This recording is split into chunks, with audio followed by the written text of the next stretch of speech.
নমস্কার।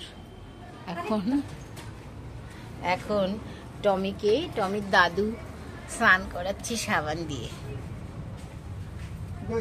আর ও চুপ করে দাঁড়িয়ে আছে। আমাদের খোসার মধ্যে ইয়ের মধ্যে সাবান যেটা, আর ও চুপ করে দাঁড়িয়ে আছে। আসলে খুব গরম পড়েছে তো, এই জন্য। এটা আমাদের কলপারে সব বসে বসে, ওই যে ওর মা, টমির মা। বাবা আজকে টমিকে পরিষ্কার করে দেবে।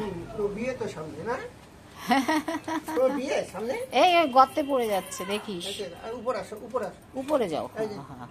মানে এটা খোসা লাগিয়ে যা, মানে কি বলবো, সে সাবানটাই তো পড়ে গেল।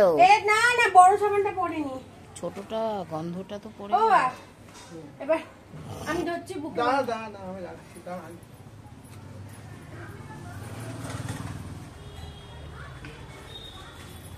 পড়ে যাস না রে বাবা। তো ওরকম তো পিছলে যাচ্ছে, তো নিচে দাঁড় করাও। এ বাবা এই জায়গা, গলার এই জায়গা দাও।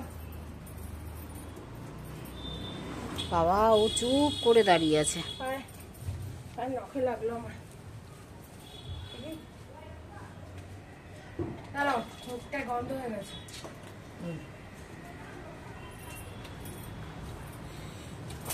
দাঁড়াও বাবা, বেশি টেনো না, আস্তে আস্তে। এই পুরো জলটা নষ্ট না করে দেখিস, ওই দিকটা নে। দাঁড়াও দাঁড়াও দাঁড়াও বাবা, দাও এটা দাও।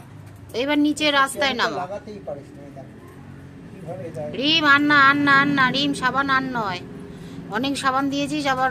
ওই না শোন, তুই এত তাড়াহুড়ো করছিস কেন? তুই এবার রাস্তায় নামা, রাস্তায় নামিয়ে ওকে ভালো করে ইয়ে কর, জল দিয়ে ধোয়া। ঘষা হয়নি এখন, হাতে পায়ে নোংরা সাবুন দিয়ে হাপু করতে। মাকে বলতে পারিস তো তোর মাকে, যাতে সাবুন কিনে দাও। মা এদিক ওদিক শুয়ে থাকে, আমি একটু হাপু করিয়ে দিতে পারো না? দেখি মুখটাতে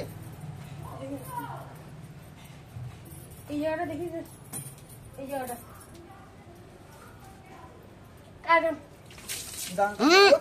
ওইদিকে নিচে নামা, এই যে জলটা নষ্ট হয়ে যাবে। দেখি এখানে আমি দেখছি, ও ভেবেছে স্নান হয়ে গেছে। ওকে চান করানোর কাজ আছে। যাও বাবা, দেখি। বাবা গলায় লাগছে, ছাড়ো। বাবা দুজনে মিলে একেবারে টমকে স্নান করাচ্ছে।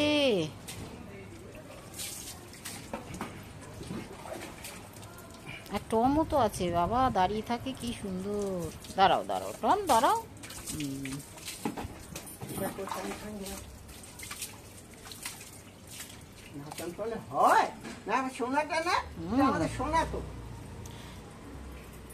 আবার ওর পোকাও বেছে দিচ্ছে, সত্যি।